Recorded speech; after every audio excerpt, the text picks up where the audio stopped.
There is an existential horror to the nature of intimate relationships, that opening ourselves to others, allowing them in, brings with it an annihilation of our singular self. We merge, we reshape, we combine and replicate and mirror, and, on a level, that is terrifying. To be with someone is to sacrifice something of who you are. But it's also beautiful. Dan Olson, Annihilation and Decoding Metaphor. The Daily Grind, Chapter 217. It was entirely possible that Harlan was just here to talk. As they were in the process of saying something while James charged them, that was actually highly likely, but the rapid processing and reflexes he had told him just under the surface of his conscious thoughts that Harlan was both responsible for or involved with several dozen civilian casualties, and was also sitting near his home with a gun out in an implicit threat. And James felt like, maybe, the conversation could start when he'd gotten a few hits in. Also, he wasn't going to take the risk that Harlan was going to pick up that gun and just start shooting. There was something nudging him forward, an instinct he didn't recognize, but for some reason trusted entirely. Something telling him to kick this person in the face before things got worse. To his side, Alana didn't react quite as quick, but she was still right there with him, charging forward to the person who decided to show up uninvited to ruin their night out. She wasn't technically worried about getting shot, but still felt a spike of fear as Harlan's hands blurred and the gun was snatched off the table, along with the plate the pastry was on. The remains of the baked good scattering to the ground as Harlan flung the saucer at James's head and kicked themselves backward. "I'm here to," Harlan started to say over the noise of the heavy iron chair hitting the concrete after making a 90-degree rotation. Harlan themselves simply rolled to their feet, their words cut off as James closed in, the shattering of the porcelain plate behind him adding to the sudden burst of noise as James threw a punch at Harlan's head. They easily slapped his strike away, and James felt a sting on his freezing skin at the contact, and also the mild sting as he flexed a muscle he didn't have and discharged an electric shock through his skin at the contact point. But he didn't relent, instead keeping his guard close, closing his openings, and pressuring Harlan to take a couple steps back so they'd be clear of the obstacle of the table and open to being tackled by Alana. Harlan didn't do that, though. Instead, they met James's attack, the two of them sliding into similar boxers' stances as both of them rapidly ramped up how quickly they were moving. A dozen strikes and blocks over the space of a couple of seconds. When Alana reached them and tried to tackle Harlan into a pin, their opponent leaned into her attack and hauled down on Alana's arm, pulling themselves up and using the motion to kick James in the chest. While James staggered back, he got a good view of Harlan trying to drive a series of rapid punches under Alana's ribs and getting no reaction from the person who turned the first dozen high-energy impacts she experienced every day into calories, maybe? Nutrition? James wasn't sure. Either way, it didn't work on Alana. This didn't deter their opponent, though, who turned their motion and grip on Alana's arm into a yank and a throw, sending Alana stumbling past to catch herself on one of the wooden columns outside the cafe. The third person with them, Aubertine, wasn't a fighter at all, but she had taken evaluation of the situation and had decided to at least try to help. Harlan cut her off, one arm coiling out like a dancer, a flash of swirling color and ink bleeding off their skin and into the night air before snapping into full form in front of the loyal dog that was approaching. Aubertine skidded to a stop as she came face to face with a living tiger, the beast outmassing her twice over and seeming unconcerned with having suddenly come to life in a suburb of the Pacific Northwest. Aubertine froze, a look of pure canine panic on her face as she tried to backpedal, the tiger circling around her without attacking. Yet. "So, can we—" Harlan got about halfway through that sentence before Alana threw a chair at them. One of the heavy 50-pound wrought iron chairs. Harlan ducked it without looking, the cacophony of metal bouncing across concrete filling the air again as James and Alana closed in on them, neither of them having noticed the tiger yet. James did notice the sword, though. It unfolded out from around Harlan's neck as he got a good elbow to their face during a quick exchange of blows, Harlan kicking away at the last second and spinning as they grabbed the object out of the air, the blade going from looking like it was made of paper and liquid to a solid thing as soon as their hand closed on the hilt. Harlan used the flat to stop one of Alana's fists, then tripped James's partner with it, sending her sprawling before turning and lunging at James himself. James had already tapped into the cafe's Wi-Fi, though, and casually opened an email attachment through his skulljack as Harlan started their move. The handle of a familiar rapier suddenly appearing in his hand, frozen fingers closing on it as he pulled himself into a fencer's stance, deflected the strike Harlan had aimed at him, and stepped back slightly. It also wasn't lost on him that Harlan had definitely pulled that attack. They were using the flat of the blade, and from the looks of things, that sword was sharp. Still, he twisted and deflected, moving into another parry with a nervous skill born of long practice that hadn't ever been tested in a real fight. And then, as Harlan stood still for long enough to appraise him, James triggered his ability to manipulate asphalt, and what was left of his velocity to add Maker's hand upon the wheel to the mix. It let him pull a flowing line of the parking lot out from under the front bumper of the car parked by the curb, and he whipped it across the ground, wrapped it neatly around Harlan's boots, and then spiked it down into the concrete. Harlan hesitated, and James breathed out a quick sigh as Alana stumbled to her feet by his side. "Huh," Harlan said, looking down and trying to move their feet. "Not bad." They flicked their wrist, their sword coiling back into their skin until only the edge of a tattoo remained poking up from their turtleneck. "Still just here to talk, though." Their voice was calm and steady, like the fight hadn't taken anything out of them, even if they did hold up their hands in the air and surrender. "Yeah, mine doesn't do that," James said, flipping the rapier in his hand around and wondering how the hell he was supposed to walk home with this. "Also, next time don't show up to talk with a gun out. That tends to fuck up the balance of power," he bitterly admonished the other fighter. "You fucking asshole," Alana gasped out in addition, one hand on her chest as she tried to get back the breath that had been knocked out of her. "You started it," Harlan shrugged. James snorted. "That—" He paused as he glanced behind himself to where Aubertine was still frozen in place while an actual tiger slowly sniffed at the side of her head. Stop that?" he told Harlan, pointing at the ongoing incident. "Oh, she's harmless," Harlan said matter-of-factly. "Good for a distraction. Won't hurt anyone. Hell knows I've tried to change that, but she doesn't listen to me." They didn't break eye contact with James. "Which is going around tonight." "No, fuck off," Alana cut in. "You don't get to show up ominous and threatening, then act like it's our fault for not wanting to talk at gunpoint. Fuck you." She folded her arms, before glancing at James. "Calling response. We were literally just talking about not having prisoner capability, but we'll figure it out," she said. James hesitated. Alana paused too, seeing the look on her boyfriend's face. "Oh, hell no," she said, looking back at Harlan, who was giving them a placid evaluation. "James, no." A lot of James agreed with his partner right now. He was, honestly, pretty pissed at Harlan for at least two reasons. But being angry didn't solve problems. Not on its own. Anger was a great motivator, but it didn't always make the right decisions. James kept telling people how he wanted the world to work. The least he could do was listen to himself. And it sure didn't help that the instant the fight ended, whatever had made him feel like violence was the cleanest answer to the problem had ended too.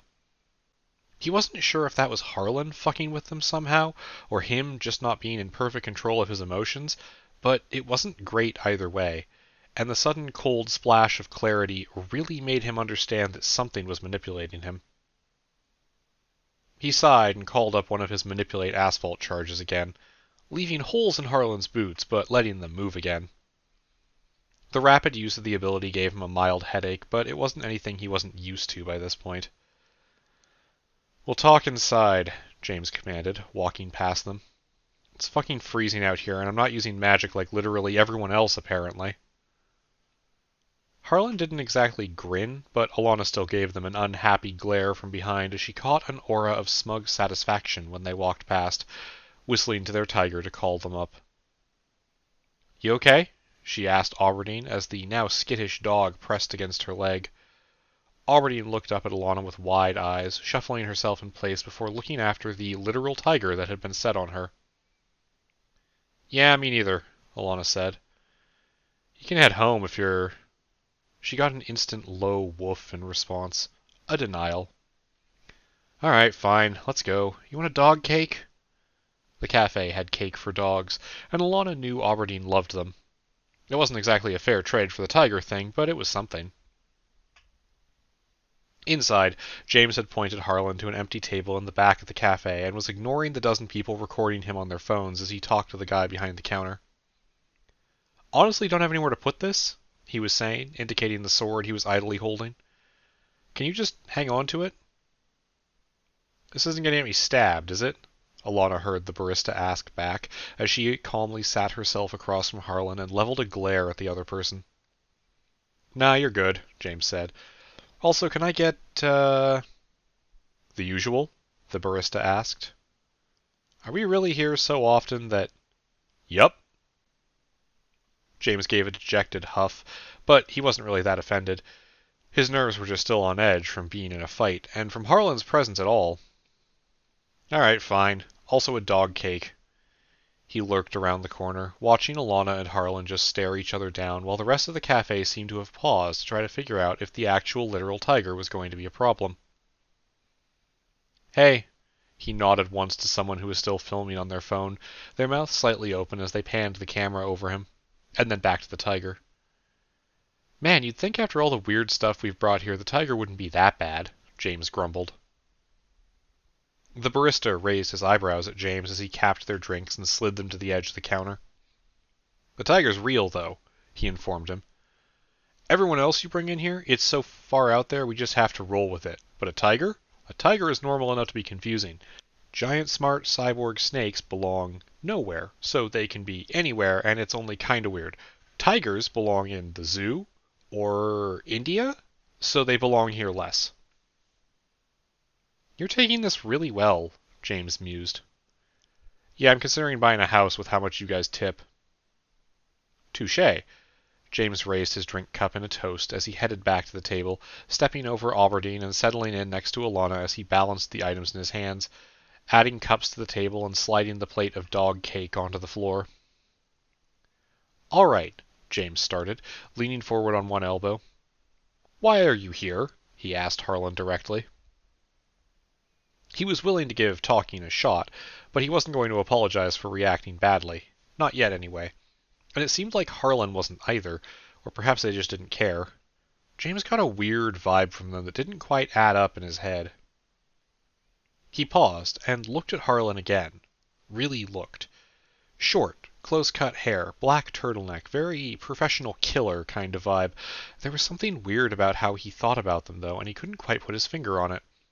It wasn't just that Harlan felt kind of emotionally neutral, almost emotionally dead, either. They switched between fighting and talking like the two things were exactly the same level of risk, and their expression was one of almost casual disinterest, even though James knew from their first interactions that they were a little more empathetic than that. I'm here because yesterday you killed one of my soldiers, Harlan said with the same disinterested tone. And I have some questions. In my defense, she shot me, James said, trying to override the surge of violent disgust and panic he felt at the words with banter. Harlan's eyes flicked to his, and they suddenly leaned back, softening. No. Their voice took on a more human quality. You don't understand. All I know is you killed someone in my command structure. I don't know why or who, though I can guess, and importantly, I don't know where. And? James asked. As he asked, next to him, Alana tapped into their shared Skulljack link and sent him a silent message. They got something weird going on with their emotions, but they're relieved in general at how things have gone, she messaged him quickly. James elaborated on his question before Harlan answered, folding in what Alana had just told him. Sorry, let's be clear. You know I killed someone in your group. Now you're here, armed, being cryptic, and we're not exactly feeling super open to sharing information right now either, so let's try this. Tell me what is going on, and I'll reciprocate. Harlan looked at him for just a second before shrugging. Sure, my notes say you're trustworthy, they said. During a retrieval operation 2 months ago, one of my teams went missing. Something went wrong with our team composition, and they were all redlining. None of them should have been out at all, but they were. They didn't make contact and vanished along with a few pieces of important gear, mostly my good helicopter. I know they're still around because I get kill notifications from them, but I don't know where, and because there's evidence that you're reasonable, I was going to offer to buy the intel off of you. Harlan paused. After testing you. You know, people keep testing my partners with violence, Alana spoke up, her voice unamused. It's not a good look. The person across from them gave a tiny shrug.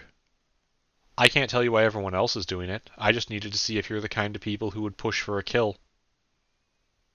James slammed his eyes shut and made an irritated noise in his throat. I kinda hate the world you're a part of, he said softly. Yeah, I get that, Harlan answered. Congratulations, though. On us not trying to kill you? On your marriage, is that not what she said? Harlan flicked a thumb toward Alana. We're not... This isn't relevant. James focused on the important part. You have memory problems. You don't remember meeting me? Is that... Wait, you sound different. He suddenly realized what had changed. No, sorry, I'm still getting off topic. I'm going to take it as read that you, I guess, get kill and death announcements from your squads, which is weird, but okay. Why did they defect, and why there? Harlan gave a twitch of their eye that James missed, but Alana didn't, and filled him in rapidly. You have less intel than the notes suggested, they said. Still, no big secret to tell you. The Wolfpack uses our own memories as a resource. A lot of us leave notes to ourselves. We're expected to retire when we start to redline, but they didn't. Oh, James said, and then, as he made the connections, added, Oh, you hit a point where you don't have the context to ideologically align, or something. Alana glanced at him, and James explained to her. They forget the parts that are important to who they are, so they become someone else. Well, that's fucking terrifying. I know identity is fungible and individuality is an illusion, but it kinda sucks when it's that and not just having sex while we're all one person. Alana leaned back, reevaluating Harlan. That's why you feel so weird. You actually don't know what you feel, do you? Oh, fuck me, you're not here because a flowchart told you to be here, are you? Harlan flinched, glancing away for just an instant, but long enough that James felt an immediate pang of sympathy for them. He leaned forward, shifting his cooling drink to the side as he murmured quietly, Harlan, do you know what you're doing? After a moment that stretched on, the noise of other cautious conversations and the hiss of the cafe's espresso machine intruding on their small paws, Harlan met his eyes again. Of course, they said, with a solid confidence to their voice that Alana instantly flagged as hollow and brittle, leaning back in their chair and adjusting the neck of their turtleneck. I'm formally requesting an exchange of intel. This isn't my job, James said simply. And it wasn't. Not really. There was probably no reason to say no, but that sentence could be appended with, as far as he knew, and still be accurate. The problem was he wouldn't know. Nate would know. JP would know. James, though? He was worried that he would say yes, then say something stupid, and then reveal actual sensitive intelligence that he probably shouldn't have. The Order of Endless Rooms wasn't a conspiracy, that was in their rulebook, but that didn't mean that sharing their tactical secrets with someone who did seem to be in a stealth war with the CIA was a great plan. The look Harlan gave them wasn't put off, though. It doesn't matter. You were the one I knew how to find. Yeah, how is that exactly? James demanded. I'd like to know that before I learn that other people might know where I get coffee and maybe live. Oh, that. Harlan sounded dismissive. Oh, that, they say, like we're somehow comfortable with people intruding on our personal lives. Alana practically growled at them. Harlan didn't react to the bite in Alana's words. We got lucky, they said simply, with a tiny shrug.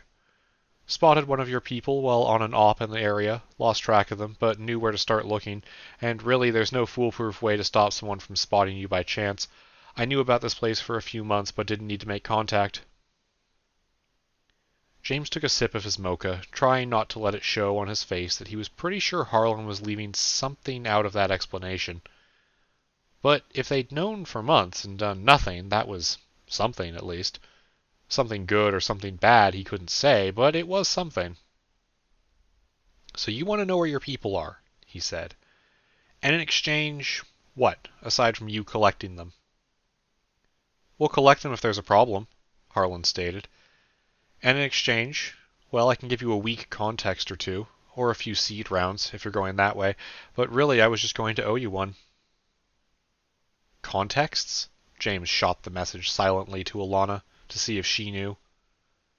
I think they mean dungeons, Alana sent back. But that's kinda huge. Except, do we even care? We've got 6 of them already. We don't have the people to explore them all already. James suppressed a nod as he sent back his own message. I think they also mean the bullets when they say seed rounds, which, note that, pass it on to Reed. Done. James realized he probably wasn't the only person Alana was talking to. Oh yeah, I was gonna ask, he messaged. Are you quiet because you have a call open? Yeah, Nate says wait on it, Alana told him through their shared thoughts. Set up a secondary meeting. They'll send a rogue to do a real negotiation, get whatever extra they can out of them.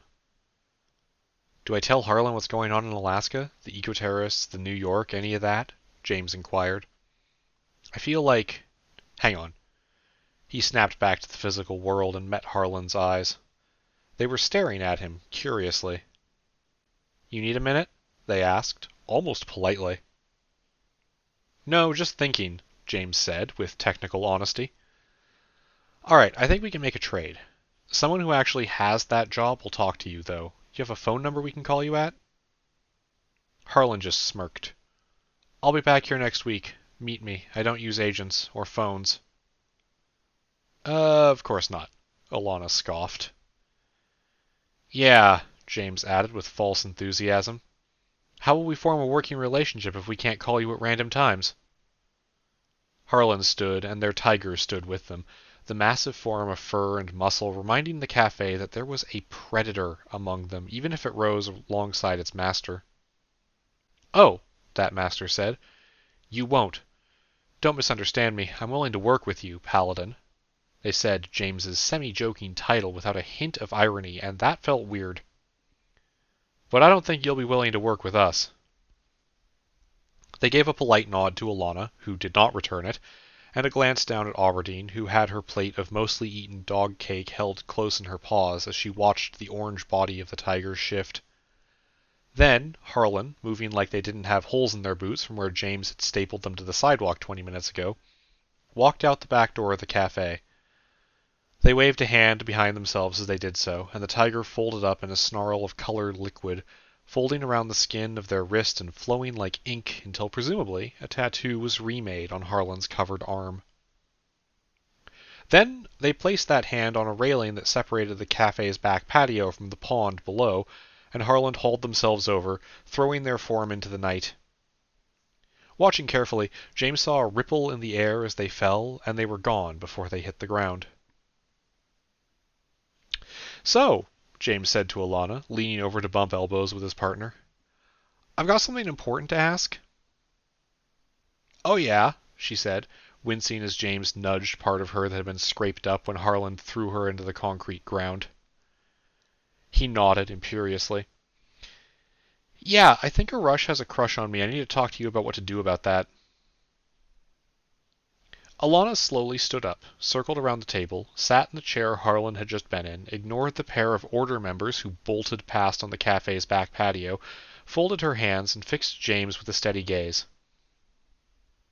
I don't think, Alana said slowly, that should really be your highest priority right now, buddy. I know, right? James spread his hands in an agreeing gesture. I don't really think a new relationship should be Arush's highest priority either. He needs therapy first, but it's been bothering me. No, James. Alana flicked her eyes upward as her patience thinned with her boyfriend. What just happened? What was that? James sighed. All right, fine, just trying to be fun. He flashed a grin at her and then let his voice grow serious. So that was several things. One, Harlan is like us in a lot of ways. Multiple dungeons, obviously, but also they clearly act on a lot of different things. I think they might be closer to the Order than we expected. He paused and then looped himself in on the call Alana had going with Nate so he could include their intelligence chef in the conversation. You get that? James asked. Yeah, but this is cleaner. Go on. Nate's voice came through the line to both of them. I'm going to talk like this, James sent without speaking, because I just realized that if I were Harlan, I wouldn't leave it a chance that I'd bump into us again. You think we're bugged? Alana asked back in the same way, talking through their connection and not using her voice. You probably aren't, Nate said, the poor guy having to use his real human voice. But it's good practice. James nodded, resolving to check his pockets before he went anywhere near his apartment or the lair again. Right, anyway, I think Harlan's their version of me. Ah, hell, Nate drawled out. You think they got sent in to provoke a response? Just cause some chaos and hope they come out on top? James blinked and mouthed a confused, questioning word to Alana as he replied, Wait, is that what you think I do? Just cause problems on purpose? Yes. Okay, ow, James said, ignoring Alana's cracked grin across the table from him that she smothered with her coffee cup. But also, sure, but also, Nate, you think this is a good idea? It's a lead. Nate's own shrug was almost audible over the phone call. We can at least fill in the picture. James gave a nod, a tight frown on his lips. And I doubt this is the last time we're going to encounter Harlan, he said glumly. They're willing to work with us, Alana reminded James. But not the other way around? I'm just going to go out on a limb and assume that Harlan is being self-deprecating about how much collateral damage they cause. They are the kind of people who apparently take jobs with eco-terrorists. James flicked his eyes over to where Nate would be sitting if he were actually present before remembering how phone calls worked. The Skulljacks removed some barriers, but they also blurred lines and often left James nodding at people who couldn't see, more often than he did when he used a cell phone. Nate, you got any insight on that?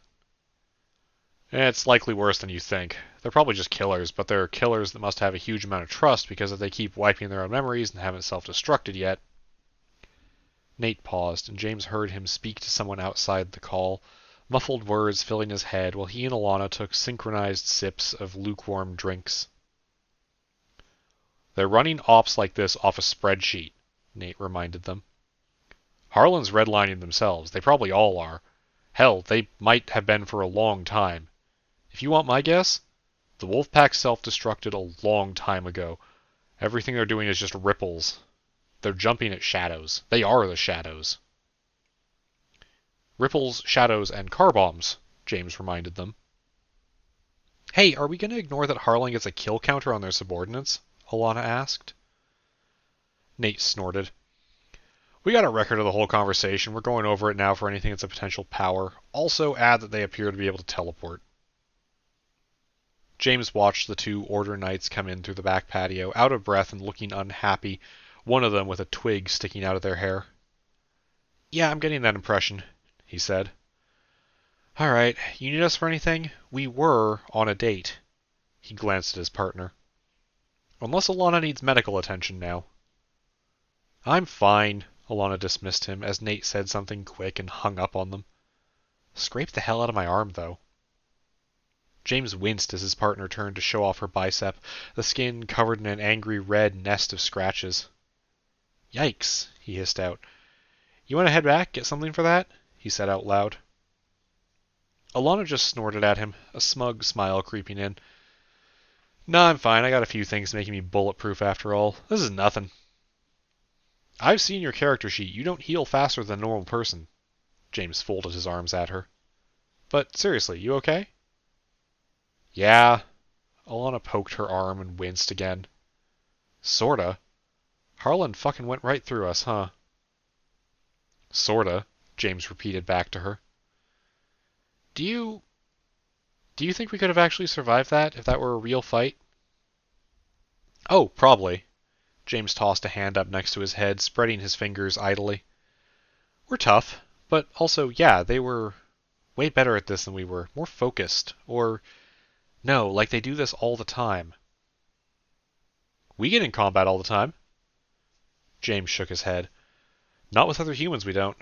Especially not with other Delvers. There was a long pause, where the only sound was the hiss of the espresso machine and the roar of the grinder behind the counter, the chatter of conversation that was rising back up around them. Alana took a deep breath and looked away. We're going to have to do this more, aren't we? Get used to it. Get used to fighting people. Maybe we can get pointers from Harlan when we absorb their group, James quipped. Alana snapped her head back around to give him an open-mouthed stare. Seriously? Look, all I've got to measure this by is precedent, James told her. And so far... Damn it. Well, fuck it, whatever. Maybe I can get a tiger tattoo. Alana leaned back in her chair. You know, I've been thinking about getting a tattoo, now that I have the money for it. James raised his eyebrows, secretly grateful for the shift back to casual, normal conversation. He could only take so much excitement before he got really tired.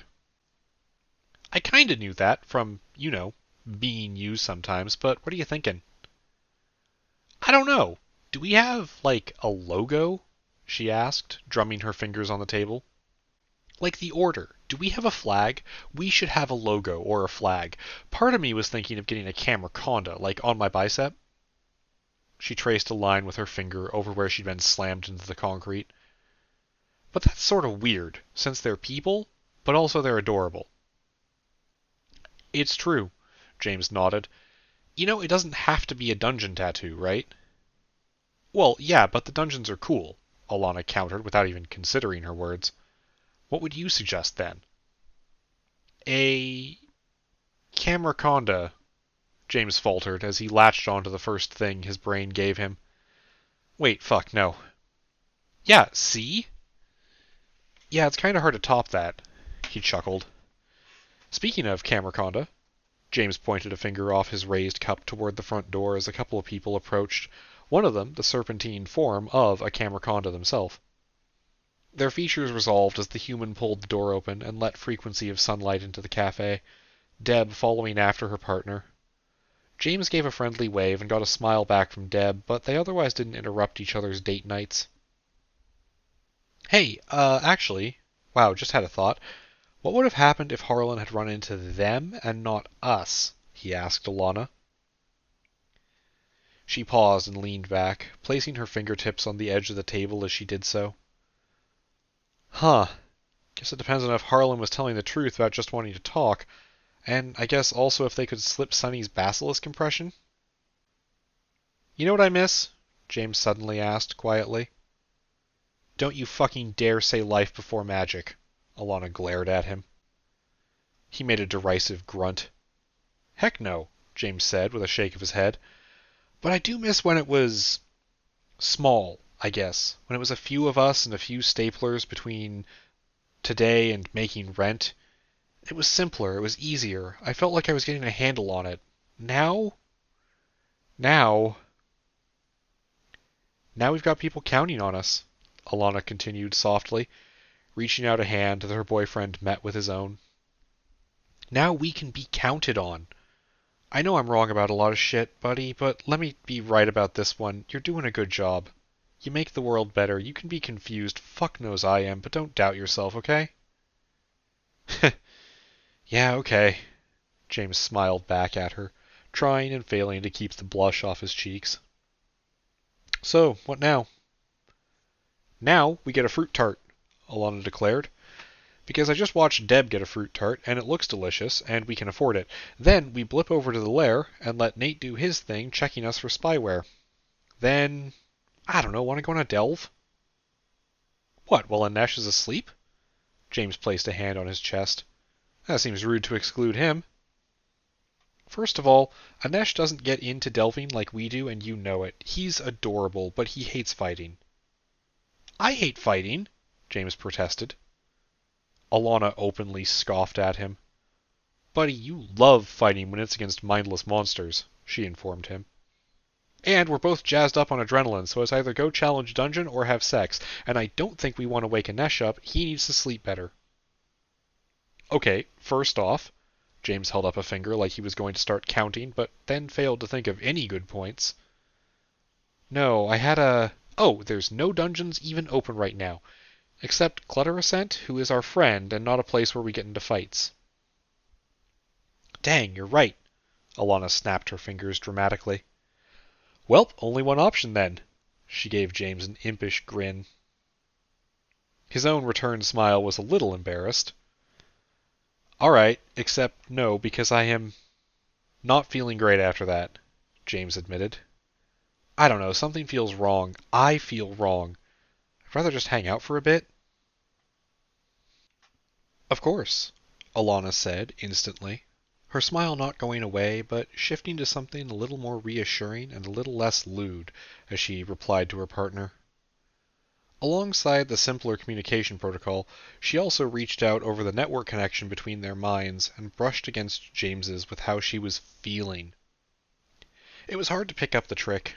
Skulljacks really, really wanted you to just fully blend minds together into a single blob, but Alana had been doing this with Anesh and James for months now, and they had a lot of practice with each other specifically, both in using the tools and in knowing how they felt.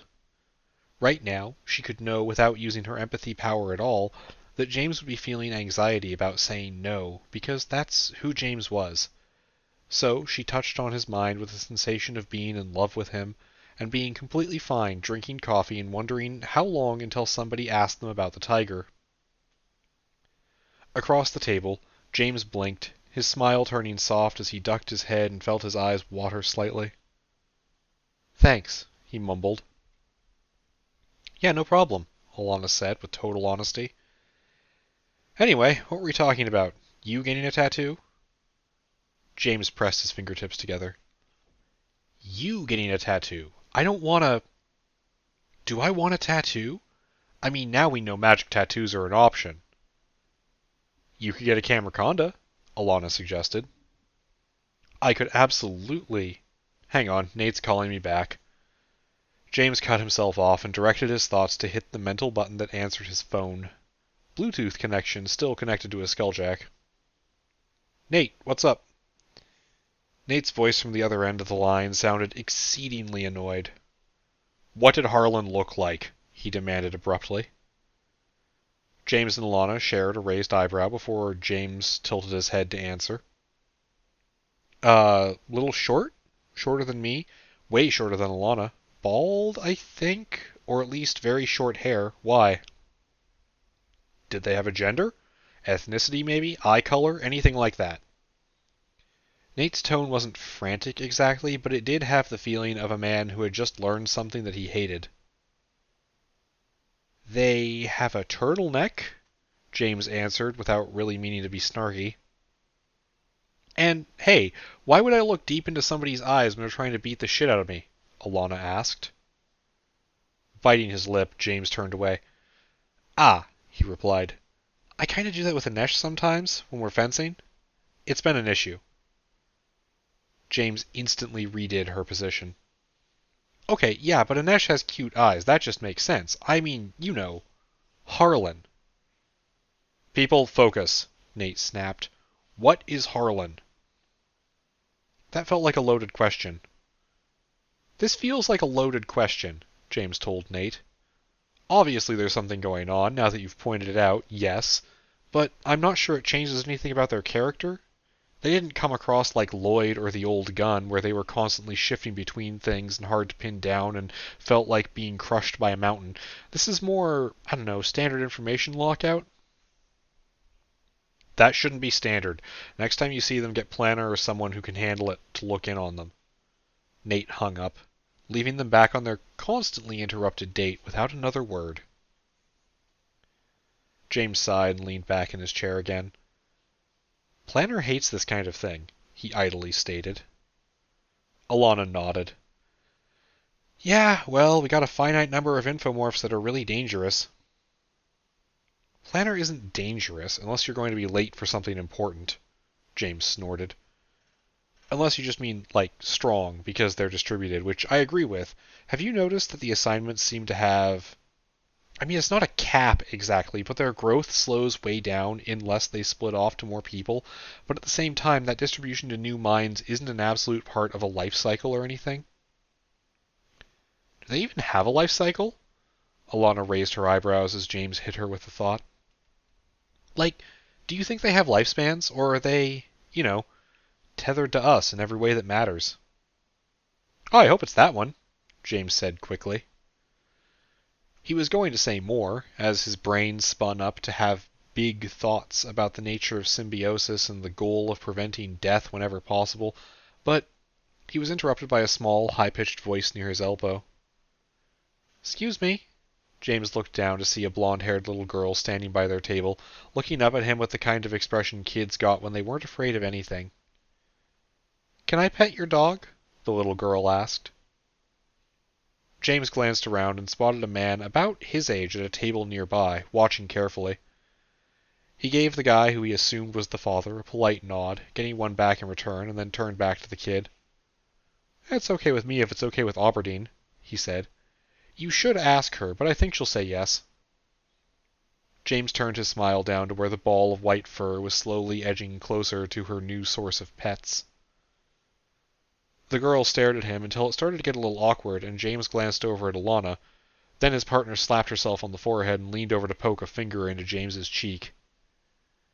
"Say it out loud, you dingus," she told him. "Oh!" James said, repeating the forehead slap before repeating his words as well, and the girl's smile came back as she repeated her question to Aberdeen and got a nod and a friendly headbutt in response. For all that the dog was approaching or equal to human-level intelligence in several areas, Aberdeen was still a dog who loved being pet. Not that she had a shortage of affection from the people that she lived with. Rufus, especially when he was around the apartment, would often nap with the big dog and give her gentle scritches with his multitude of legs. But that didn't stop Aberdeen from acting like she had never once had her ears scratched in her entire life, every time she met someone new. It was after a couple of minutes of childish laughter and pets that the girl's father came over to their table. "All right, Allie, time to get going." He glanced up at James and Alana. "Thanks, she's had a hard week," he told them quietly. "No problem," James said. "Aberdeen loves the attention anyway." If you don't mind my asking," the man said, looking around like he was about to say something forbidden. "What was up with the tiger?" "What about the tiger?" The man dipped his head forward, eyes narrowed and mouth partly open. "What do you mean, what do I mean about the tiger?" he asked James incredulously. "I mean, if your kid wants to pet the tiger, I think Harlan will be back in a week or so." Alana jumped in. "James, no," she said in a rapid burst of words. "The tiger was more friendly than Harlan was. The tiger didn't try to hit me with a chair," he protested, and then remembered that there was a human who was asking him a question who was uninitiated into his brand of nonsense and humor. "Sorry," he told the guy. "The tiger's a magical tattoo or something. I have no idea what's up with it. We're just kind of muddling through this nonsense." "Sure, sure," the guy nodded, not really processing or believing James at all. "All right, well, thanks for letting Allie pet your dog. We gotta get going, kiddo." "Dad, I want to pet the snake first," she said, pointing over to the far side of the cafe and getting a tired look from her father. James came to the man's rescue. He hadn't exactly looked to James for help, but this was a great opportunity to solve two problems at once. "The big snake over there?" he said in a conspiratorial whisper to the young girl, who nodded at him excitedly. "Oh, she's on a date right now. It'd be rude to interrupt that, right?" "Right," the young girl nodded vigorously. "Dad, let's go find more dogs."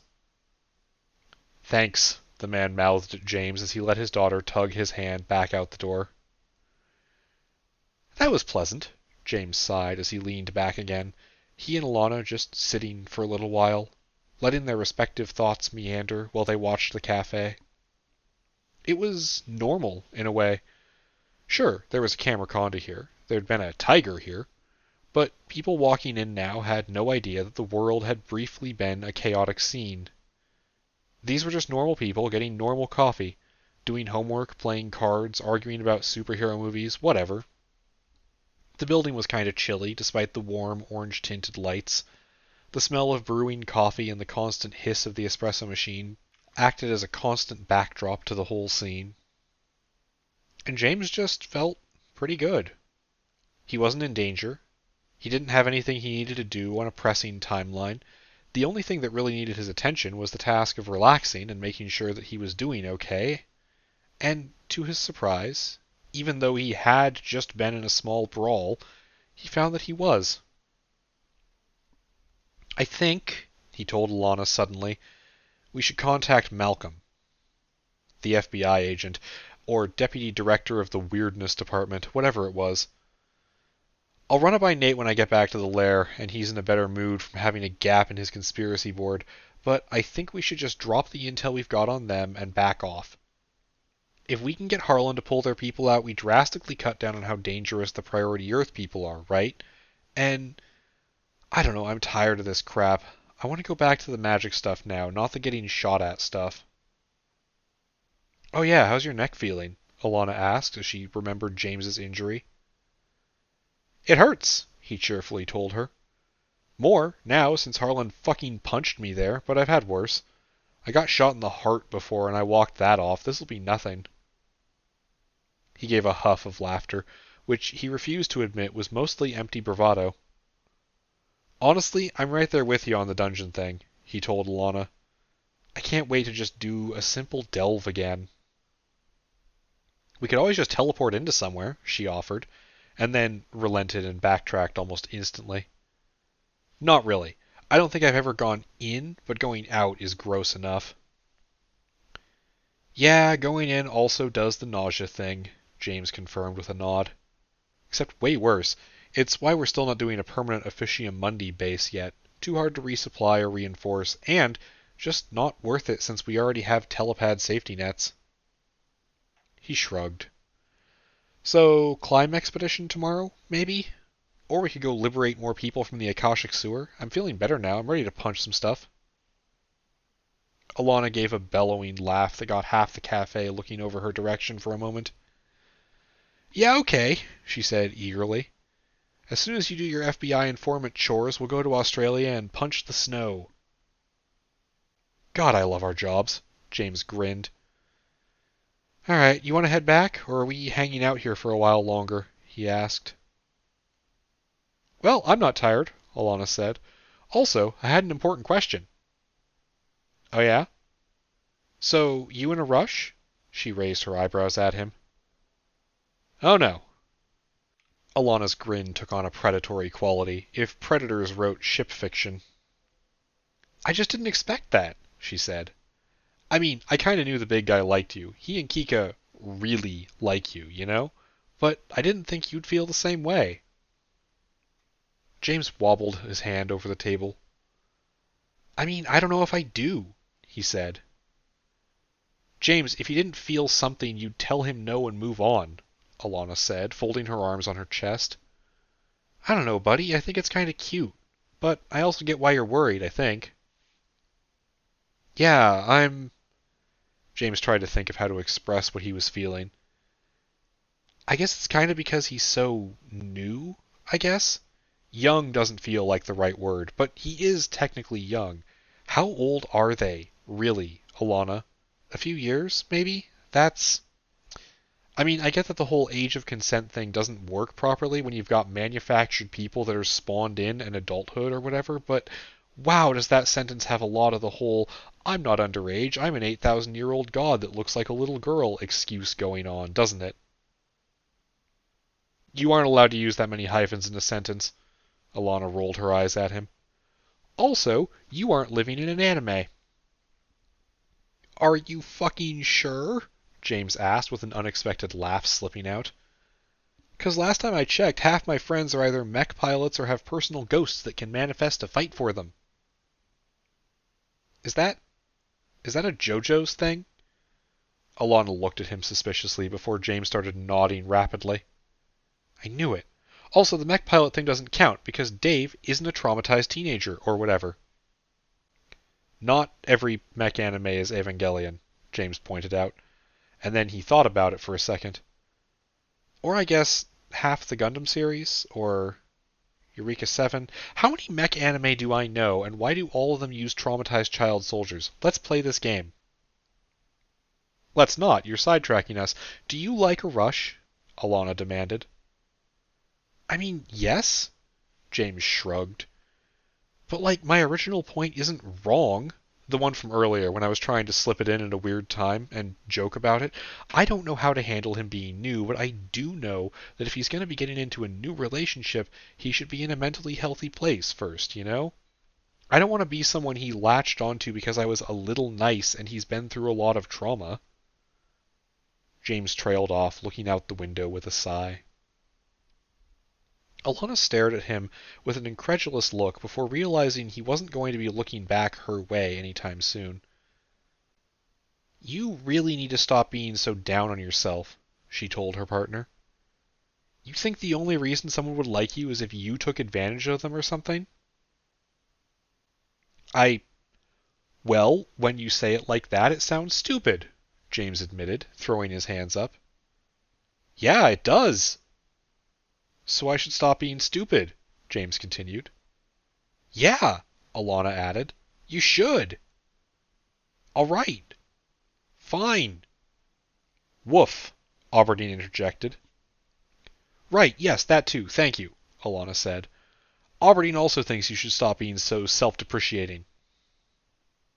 James let out a sharp burst of laughter, shaking his head with a smile as he felt the last of any sort of tension drain out of his chest. I should talk to Arash, shouldn't I? Probably, Alana nodded. Oh, and tell me if you guys get up to anything sexy, for personal reasons. This, right here, this is why it's weird that you're so sheepish around people having crushes on you, James pointed out. You are like some kind of sexually confident hurricane in every other situation. Actually, tell you what, I'll talk to Arash if you talk to Sarah. Oh, fuck, Alana winced as James caught her off guard and hoisted her by her own petard. I could do that. She seemed apprehensive. But only if you won't get mad when I screw everything up. James reached over and grabbed one of her hands in his own, squeezing it tightly. Hey, he said, you know that won't happen, and if it does, we'll fix it. That's what we do. We fix things. He ignored Alana's uttered, bah, and met her eyes with an easy smile. You know, Anesh and I love you. We're not going anywhere. There's nothing to worry about. It's okay to take a little risk, and I just realized I'm also talking to myself, aren't I? Damn it. He gnawed on his lip, trying to smother his laugh as Alana let hers out without hesitation. All right, fine. We're both awkward idiots, aren't we? Alana's chuckle trailed off. You know, some people have trouble meeting one awkward idiot that meshes well with them and lights up their world, and we each got two. How lucky is that? She asked in a contemplative tone. Pretty lucky, James agreed easily. Now, want to head back and start working out where we're going tomorrow? I want to find some new magic that we can use to complicate the ever-evolving plans for our future arcology. Your future arcology, Alana reminded him. James smiled and shook his head. Maybe it had originally been his broad plan, but it wasn't his, any more than the Order was his. He was a part of it. He brought back new wonders for it to play with. He helped protect it and build it, but it wasn't his. It wasn't anyone's, specifically. It was for everybody. Everywhere. Hell, even Harlan would be welcome in their utopia once it was open for business. Especially if they brought the tiger along. The tiger was nicer than they were.